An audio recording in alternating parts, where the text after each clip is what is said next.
இதுகாரும் எங்களுடைய பாதிக்கப்பட்ட மணிப்பூர் பெண்களுக்கான நிவாரண நிதியை இந்த அரசு வழங்கி இருக்கின்றதா?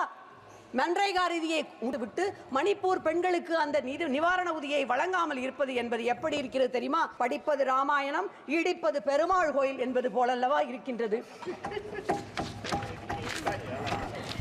இன்னும் சொல்ல போனால் ஒன்றை நான் உங்களிடையே இங்கே சுட்டிக்காட்ட விரும்புகின்றேன்.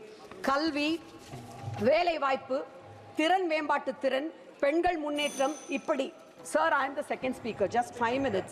இப்படி அனைத்திலுமே அடிப்படை கட்டமைப்புகளை சிதைத்து விட்டு கோபுரத்திலே உங்களை உட்கார வைப்போம் என்கின்ற பொய் வாக்குறுதிகளை அள்ளித்தெளிப்பதாக இருக்கின்றது.